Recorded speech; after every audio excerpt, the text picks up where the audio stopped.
Welcome to Art B1 Fall 2020 at Bakersfield College. I'm Penelope Young. I've taught this course online. It's the only way I've taught it here at BC. It's the only way I've taught at BC at all since fall of 2014. So I'm going into my 7th year. I do this 3 times a year, usually 144 students per class. Sometimes I have 2 sections, so I have over 200 students per semester, spring, fall, and summer. And I also teach for other schools. So that's combined, right? So I have like five to 700 students a year with just this course. So I'm pretty familiar with it online, and I'm hoping you have had some online learning at this point because we all went online in the spring. So I'm going to walk you through all the different parts of this course in this video and a succession of a couple other videos. I try to keep it short so you can watch them in chunks. Down here, if you are not familiar or you come across something that has an issue, there's a lot of help down here. You can hit this training services portal, and then that will get you into Canvas help. And it might be a little different here because this is for instructors as opposed to students. But there's a lot of helplines here, and you can see here you have a chat with Canvas support. You can call them. I will do the earbuds so my hands are free and call in, and I spend many hours online and on hold and calling them for my own benefit. And I'm going to have to say you're expected to do the same if you run into issues. I'm not technical support. I teach art, okay? So that's that part of it. So down here there's a menu bar here, and then we'll get into the modules.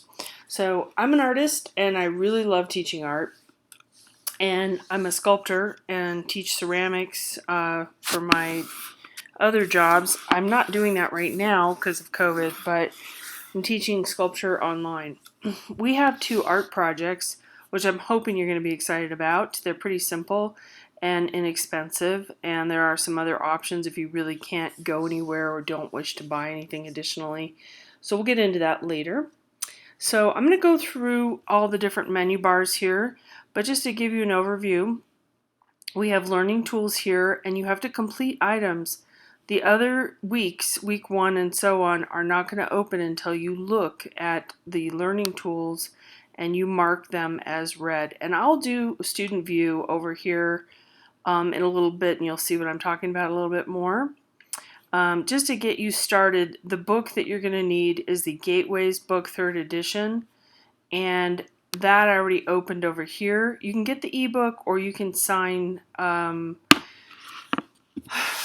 you can get the hard copy, but the fastest way is to do the ebook, right? You can do this through the bookstore, or you can do this directly through Gateways, okay? So you have options there of doing that. You don't need, skip that too quickly, you don't need Inquisitive.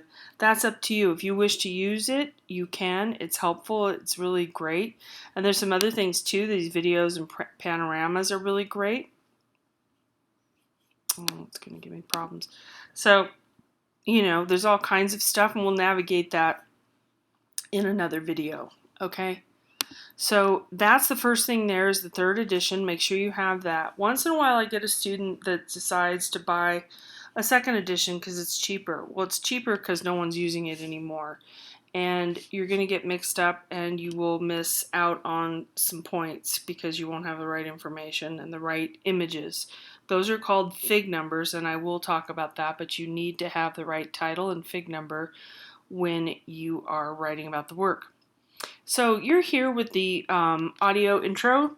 Then you're going to go into Statement of Professionalism and mark that read. Online learning, are you ready?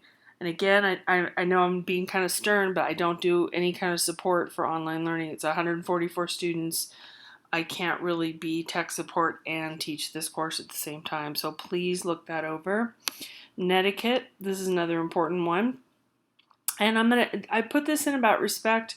One thing that's been circulating around, I guess students are getting more and more frustrated. In general, we all are. We're stuck at home, and we're not thinking as straight as normal. It's been rough, you know. We're all experiencing this, and I understand.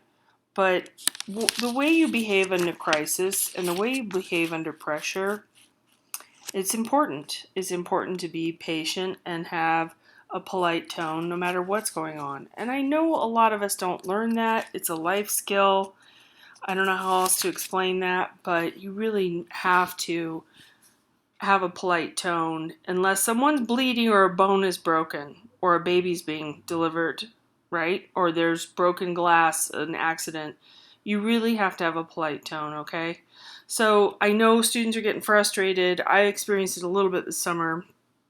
A lot of times students will tell me, oh, I have financial aid or a scholarship, or they have some sports thing, which I don't think we're worried about right now. And they need a grade. That's the thing I get a lot. And I really do not enjoy that whole process because suddenly they need it regardless of whether they earned it. And I really dislike that part of teaching, but what can I say? It comes with the game. I've been doing this for almost 30 years. And it's always in the last few weeks of a course where students are frustrated and they're like, I need this grade. So really keep on top of your grade. Don't wait till the last minute. I will give you feedback on a lot of stuff and I'll send you emails telling you you're getting behind. And I'll keep on top of you for a while, but if you're really falling behind and then you suddenly try to pass in the last few weeks, it's not likely to happen. So please keep that in mind. I'm pretty stern about that. Okay?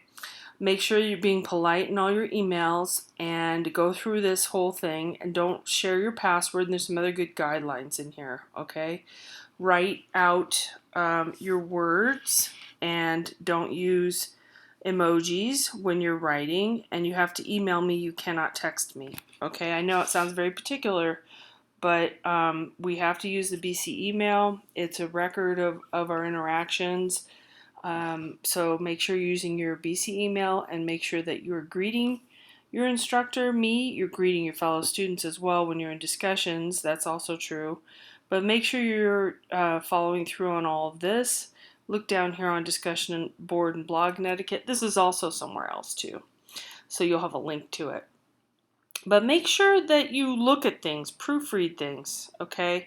Don't use all caps. Where is that? That's back here. Oh, here it is. It's interpreted as yelling. I see that less and less. I think students are getting really on top of things. You capitalize I and so on. I would say on the negative, and then on the next video I'll be very positive because I really do love this class and I love teaching it. But I will say on the negative, the thing that students really get frustrated with me is that I expect college level writing. Now that is not something that is quantifiable very clearly, and students do get frustrated. But I do expect some really good writing in this course, and I do expect you to follow the essay guidelines, which are back in this B1 Learning Tools module. So if you go down a little further, writing for this course, guidelines, what I'm expecting, okay? So make sure you're not plagiarizing. That's a big no-no.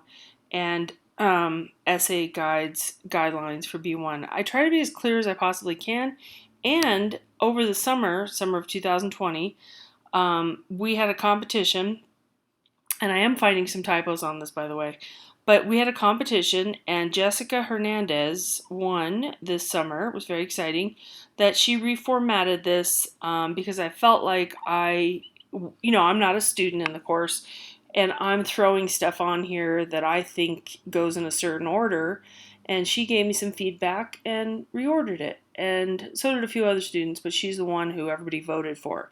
We're probably going to do that with the plagiarism and the elements and principles pages. This is a page of information. We're probably going to do that, so I will throw that in some extra credit later in the course. So that's that, all that information, and we're going to get on to part 2.